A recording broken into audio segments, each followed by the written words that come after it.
ಶಿಕ್ಷಣಕ್ಕೆ ನನ್ನ ಮೊದಲ ಆದ್ಯತೆ ಶಾಸಕ ಸಿ ಪುಟ್ಟರಂಗಶೆಟ್ಟಿ.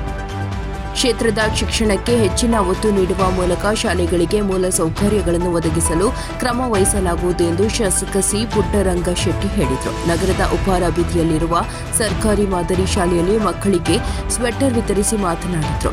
ಜಿಲ್ಲೆಯಲ್ಲಿ ವೈದ್ಯಕೀಯ ಕಾಲೇಜು, ಇಂಜಿನಿಯರಿಂಗ್ ಕಾಲೇಜು, ವಿಶ್ವವಿದ್ಯಾನಿಲಯ, ಕೃಷಿ ಕಾಲೇಜು ಸೇರಿದಂತೆ ಇತರೆ ಹಲವು ಕಾಲೇಜುಗಳು ಸ್ಥಾಪನೆಯಾಗಿದ್ದು ಜಿಲ್ಲೆಯು ಶೈಕ್ಷಣಿಕವಾಗಿ ಪ್ರಗತಿ ಸಾಧಿಸಲು ಸಹಕಾರಿಯಾಗಿದೆ ಎಂದರು.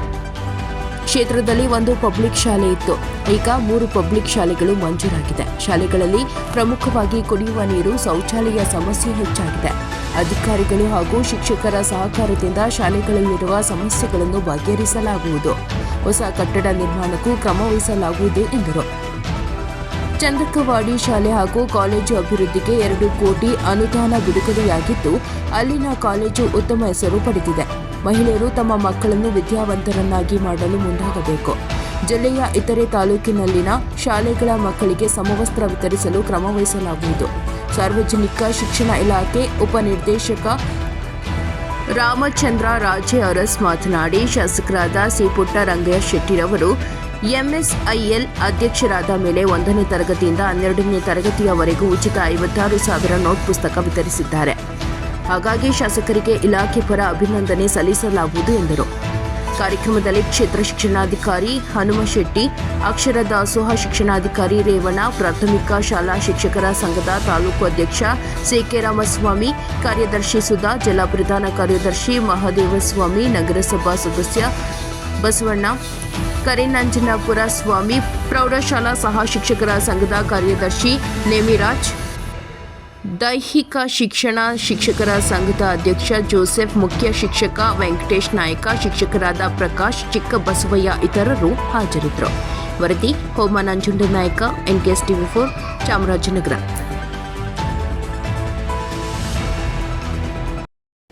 ನಮಗೆಲ್ಲ ಗೊತ್ತಿದೆ, ಚಾಮರಾಜನಗರ ಮೊದಲಿಂದ ಹಿಂದೂರು ಜಿಲ್ಲೆ ಅಂತ ಅದು ನೀವು ದೊಡ್ಡದಾಗೆಲ್ಲ ಹೇಳೋವಂಥ ಪರಿಪಾಠವನ್ನು ಮಾಡಿಕೊಂಡು ನಾನು ಶಾಸಕನಾಗಿ 17 ವರ್ಷ, ಹಿಂದೇನು ನಾನು 6 ವರ್ಷ ಇಲ್ಲಿ ಜಿಲ್ಲಾ ಪಂಚಾಯತ್ ಸದಸ್ಯನಾಗಿ, ಜಿಲ್ಲಾ ಪಂಚಾಯತ್ ಉಪಾಧ್ಯಕ್ಷನಾಗಿ, ಜಿಲ್ಲಾ ಸಹಕಾರ ಯೂನಿಯನ್ ಅಧ್ಯಕ್ಷನಾಗಿ, APMCಗೆ ನಾನು ಇಲ್ಲಿ ಹೆಚ್ಚು ಜನವನ್ನು ಗಳಿಸ್ತಕ್ಕಂಥ ಮನೆಯನ್ನು ಪಡ್ಕೊಂಡಿದ್ದೆ. ಯಾಕಂದ್ರೆ ನಾನು ಆಮೇಲೆ ಕರಿಕಲ್ ಉದ್ಯಮಿನ ಹೋಗುದು. ನಾನು 87ರಿಂದ 83ರಿಂದನೂ ನಾನು ಇಲ್ಲಿ ಅನೇಕ ಗಣ್ಯರು ಮತ್ತು ಈ ಲಾಯರ್ಗಳು ಎಲ್ಲರ ಪರಿಚಯವನ್ನು ಹೊಂದ ಮೇಲೆ ಏನೋ ಒಂದು ಕಡೆ ನನ್ನ ದುರಾದೃಷ್ಟ ಇಲ್ಲಿ ಅವಕಾಶ ಸಿಕ್ಕಿದೆ. ನಾನು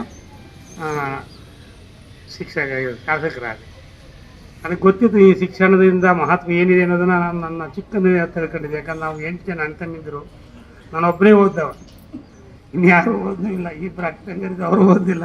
ಅವರೆಲ್ಲ ಇವತ್ತಿಗೂ ಬಡವರು. ಏನೇ ಮಾಡಿ ನನ್ನ ಒಬ್ಬನಿಂದ ಅವ್ರನ್ನೆಲ್ಲ ಮೇಲೆ ಎತ್ತಕ್ಕೆ ಸಾಧ್ಯ ಇಲ್ಲ. ನನ್ನ ಕೈಯಲ್ಲಿ ಎಷ್ಟು ಬೇಕು ಅಷ್ಟನ್ನು ಮಾಡಬಲ್ಲೆ.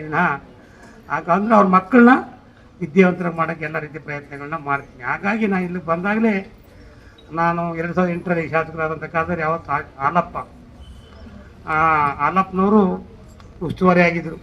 ನಾವು ಪ್ರಥಮವಾಗಿ ಸರ್ಕಾರಿ ಪದವಿ ಪೂರ್ವ ಕಾಲೇಜಿಗೆ ವಿಸಿಟನ್ನು ಕೊಟ್ವಿ. ಅಲ್ಲಿ ಹೋಗಿ ಹೈಸ್ಕೂಲ್ನ ಒಂದು ಪರಿಸ್ಥಿತಿ ನೋಡಿದಾಗಲಿ ಒಬ್ಬರು ಪಾಸಗಳ 0 ಇತ್ತು.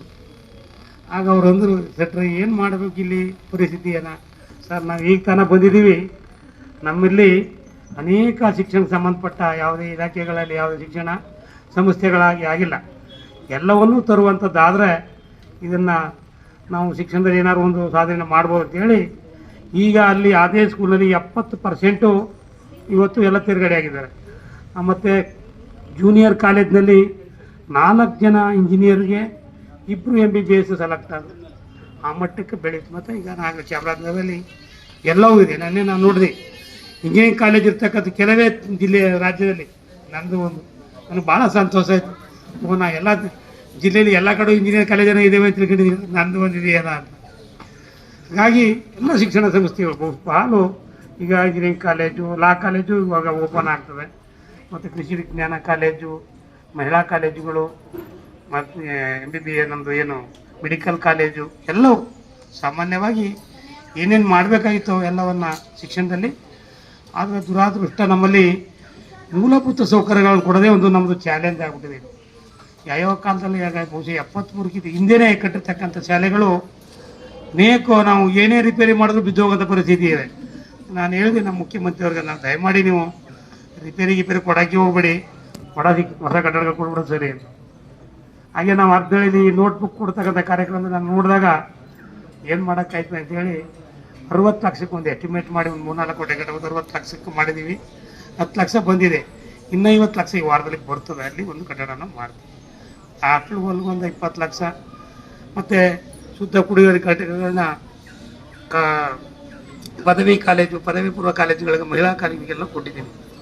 ಹಾಗಾಗಿ ಶಿಕ್ಷಣಕ್ಕೆ ಹೆಚ್ಚು ಒತ್ತನ್ನು ಕೊಡಬೇಕು ಅನ್ನೋದೇ ನನ್ನ ಆದ್ಯ ಕರ್ತವ್ಯ. ಅಭಿವೃದ್ಧಿ ಒಂದು ಕಡೆ ಆಗ್ತದೆ, ರಸ್ತೆ ಮಾಡೋದು, ಚರಂಡಿ ಮಾಡೋದು, ಶೌಚಾಲಯ ಮಾಡೋದು, ಇದು ಬೇರೆ ಬೇರೆ ಇರ್ತದೆ. ಆದರೆ ಶಿಕ್ಷಣಕ್ಕೆ ಮಹತ್ವ ಕೊಡುವಂಥ ಕಾಲದಲ್ಲಿ ಅಧಿಕಾರಿ ವರ್ಗ, ಶಿಕ್ಷಕ ವರ್ಗ, ಶಾಸಕರಾಗಿ, ಜನಪ್ರತಿನಿಧಿಯಾಗಿ ನಾವೆಲ್ಲ ಕೈ ಜೋಡಿಸಿದ್ರೆ ಮಾತ್ರ ಇದು ಮಾಡೋಕ್ಕೆ ಸಾಧ್ಯ. ಅದಕ್ಕೋಸ್ಕರ ಎಲ್ಲರೂ ನನ್ನ ಕೈ ಜೋಡಿಸ್ತಾರೆ. ನಾನು ನಮ್ಮ ಅಧಿಕಾರಿಗಳನ್ನ ನಾವು ಸ್ನೇಹ ಭಾವದಿಂದ ನೋಡೋದ್ರಿಂದ ಅವರು ನನ್ನನ್ನು ಸ್ನೇಹ ಭಾವದಿಂದ ನೋಡ್ತಾ ಅಭಿವೃದ್ಧಿ ಚೆನ್ನಾಗಿ ಆಗ್ತದೆ. ಈಗಾಗಲೇ ನಮ್ಮಲ್ಲಿ ಒಂದು ಪಬ್ಲಿಕ್ ಶಾಲೆ ಆಗಿತ್ತು, ಸರಿ 3 ಆಗ್ತವೆ. ಒಂದು ಇದಾಗ್ತದೆ, ಇನ್ನೊಂದು ವೆಂಕಟೇಶ್ ಚಿತ್ರ ಅಂತ. ಬಹುಶಃ ನಾನು ಇದರಲ್ಲಿ ನಮ್ಮ ಹಾಲಿ ಸಂಸದರಾದಂಥ ಸುನೀಲ್ ಬೋಸ್ರವರಿಗೆ ಕೃತಜ್ಞತೆಯನ್ನು ಸಲ್ಲಿಸಬೇಕು. ಅವರು ನಾನು ಹೇಳಿದಾಗಲೆಲ್ಲ ನಾನು ಏನು ಕೇಳಿದ್ರು ಇಲ್ಲ ಅನ್ನಲ್ಲ. ಖಂಡಿತವಾಗಿ ಮುಂದೆ ಇದ್ದಂಥ ಧ್ರುವನಾರಾಯಣ ಸಾಹೇಬ್ರೆ ಆಗಿದ್ದರು, ಹಾಗೆ ಇವರು ನಮಗಿಂತ ಕಿರಿಯರಾದರು, ಅಧಿಕಾರದಲ್ಲಿ ಅವ್ರು ನಮಗಿಂತ ದೊಡ್ಡವರು. ಹಾಗಾಗಿ ನಮ್ಮನ್ನು ಕೇಳಿನೇ ಎಲ್ಲ ಮಾಡ್ತಕ್ಕಂಥ ಒಂದು ಗುಣ ಇರೋದ್ರಿಂದ ನಾವೆಲ್ಲ ಒಗ್ಗಟ್ಟಿನ ಅಭಿವೃದ್ಧಿ ಮಾಡೋದ್ರಲ್ಲಿ ಅತಿಶಯೋಕ್ತಿ ಏನಾಗಲ್ಲ. ನನ್ನಲ್ಲಿ ಇನ್ನೂ ನಿರ್ವಹಣಾ ಸಮಿತಿ ಅಂತ ಹೇಳಿ ಇವತ್ತು ಸರ್ಕಾರ ಮಾಡಿಕೊಟ್ಟಿದೆ. ಅದು ತಾಲೂಕಿನಲ್ಲಿ ಮಾನ್ಯ ಶಾಸಕರ ಅಧ್ಯಕ್ಷತೆಯಲ್ಲಿ ಇರ್ತದೆ. BO ಇರ್ತಾರೆ, ತಹಶೀಲ್ದಾರ್ ಇರ್ತಾರೆ, EO ಇರ್ತಾರೆ, CDPO ಇರ್ತಾರೆ, ನುರಿತವರು ಎಲ್ಲವನ್ನ ಸೇರಿಸಿ ಒಂದು ಸಮಿತಿಯನ್ನು ಮಾಡಿದೆ. ಅದೇ ರೀತಿ ಜಿಲ್ಲಾ ಮಟ್ಟದಲ್ಲೂ ಸಹ ಮಾನ್ಯ ಉಸ್ತುವಾರಿ ಸಚಿವರ ಅಧ್ಯಕ್ಷತೆಯಲ್ಲಿ ಒಂದು ಸಮಿತಿಯನ್ನು ಮಾಡಿದೆ.